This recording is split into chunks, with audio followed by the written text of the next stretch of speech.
Good morning everyone. Welcome back to the channel. कैसे हैं आप सब लोग? उम्मीद करती हूँ आप लोग स्वस्थ होंगे, खुश होंगे। तो आप देख सकते हैं धूप बहुत अच्छी निकली थी। तो धूप निकलती है तो फिर सर्दी का कुछ पता ही नहीं चलता है। और हमारा तो यही है कि जब मौसम, वैसे तो कहने के लिए बात नहीं है, क्योंकि मौसम सर्दी का ही बढ़िया रहता है। वो इसलिए रहता है क्योंकि यहाँ सर्दी में क्या होता है ना, हम हर तरीके से अपने कपड़े वपड़े पहन के कुछ भी काम कर सकते हैं। बट गर्मी का ये आलम है कि हम किचन में जाते ही हमको मतलब डर लगता है। तो इसलिए गर्मी की वजह से किचन में काम करने में भी मन नहीं लगता है। लेकिन मजबूरी होती है तो करना भी पड़ता है, क्योंकि खाना तो सभी के लिए बनाना है और सभी को खिलाना है। गर्मी को पकड़ के बैठेंगे तो क्या होगा। तो लेकिन सर्दी का यही होता है कि सर्दी में पहन लो, शॉल ले लो, कोट पहन लो या टोपा लगा लो और अपना काम करते रहो। तो बस ऐसे ही मेरे सुबह दोपहर में खाने का ये समय हो रहा है और आज हम बनाने जा रहे हैं कढ़ी और पत्ता गोभी की सब्ज़ी। इस समय हरी हरी सब्जियां बहुत आ रही हैं। मार्केट में जाओ और सब्ज़ी देखो तो देख के दिल खुश हो जाता है, क्योंकि इतनी सब्जियां अच्छी आ रही हैं, सारी की सारी सब हरी हरी सब्जियां बिल्कुल ताज़ी ताज़ी सी। तो देख के बड़ा मन प्रसन्न हो जाता है। और इधर कढ़ी के लिए हम बेसन को फेंट रहे हैं और पत्ता गोभी मैंने काट के रख दी थी। दूध को बॉयल करेंगे, क्योंकि दोपहर में ही हम करते हैं, 12 बजे करीब कर लेते हैं दूध बॉयल। और उसके बाद में फिर रात तक हमको कोई फिक्र नहीं रहती है।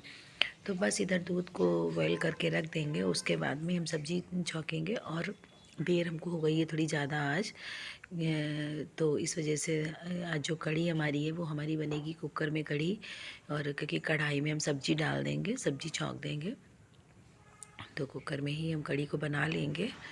और वैसे भी कोई जल्दी होती है तो हम कुकर में ही बना लेते हैं, ऐसा कुछ भी नहीं है।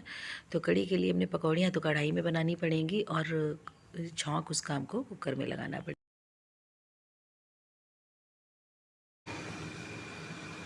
तो मेरी पकौड़ियाँ जो हैं वो कढ़ाई में बन गई हैं और उसके बाद में इसको हम कुकर में तड़का लगा देंगे और छौंक देंगे कढ़ी को। पकौड़ी बना ली थी कढ़ाई में और फिर उसी कढ़ाई में मैंने सब्ज़ी छौंक दी थी। और जो कढ़ाई में पकौड़ी बनाई थी और कढ़ी बना लेंगे कुकर में। तो कढ़ाई कढ़ी की मतलब गड़बड़ हो रहा है बोलने में भी। तो कुकर में इस तरीके से मैंने कढ़ी को छौंक लगा दिया है और बहुत अच्छी और बहुत टेस्टी बनती है। ऐसा कुछ नहीं है कि हम कढ़ाई में ही बनाएं तो ही अच्छी बनेगी कढ़ी, कुकर में भी अच्छी बन जाती है, भगोने में भी अच्छी बन जाती है। तो हमने कुकर में इसलिए बनाई है क्योंकि इसी में हम चावल डाल देंगे बाद में। तो इस तरीके से कुछ है। और हम दो दो चीज़ें नहीं चढ़ाते हैं, जैसे कि 2 कुकर 2 कढ़ाई हम नहीं चढ़ाते हैं, क्योंकि काम जो हाउस हेल्पर है वो भी आती है बर्तन करने, तो उसको भी तकलीफ़ ना हो। क्योंकि 2 जगह बर्तन धुलने में भी जाड़ों में यही रहता है कि जैसे अपना शरीर वैसे दूसरे का शरीर, तो इस चीज़ का हम ध्यान में रखते हैं। और हम सिंगल ही बर्तन निकालते हैं, जब कभी ज़्यादा हो जाते हैं तो हम अंदर भी धुल लेते हैं। तो इस तरीके से मेरी कढ़ी बन गई है, मेरी सब्ज़ी बन गई है। और इधर हम आटा लगा रहे थे, रागी का आटा। तो रागी जो होती है बहुत ही हेल्पफुल होती है, मतलब बहुत शरीर के लिए बहुत अच्छी होती है और बहुत फ़ायदा करती है, डायबिटीज़ में भी बहुत फ़ायदा करती है, मतलब बहुत सारे अच्छे गुण हैं रागी में। तो रागी का और आटे का मिक्स करके बनाएंगे। आटा थोड़ा डालते हैं और रागी थोड़ा सा ज़्यादा डालते हैं, ताकि बाइंडिंग अच्छी बन जाए। तो क्योंकि खाली रागी से रोटियाँ फटती हैं। तो इस तरीके से हमारा कुछ डो बन के तैयार हुआ, थोड़ा सा काला सा रहता है, बहुत अच्छी रोटियां बनती हैं इसकी, खाने में भी बहुत टेस्टी लगती हैं।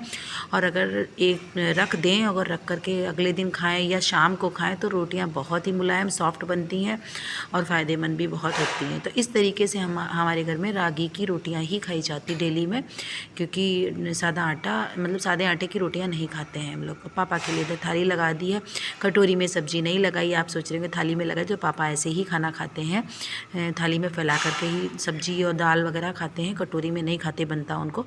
तो इस तरीके से उनके लिए खाना लगा दिया है और रोटी फुली फुली दे रहे हैं। तो बस वीडियो अच्छा लगे तो लाइक करना और मेरे चैनल को सब्सक्राइब करना और वीडियो को लाइक ज़रूर कर देना।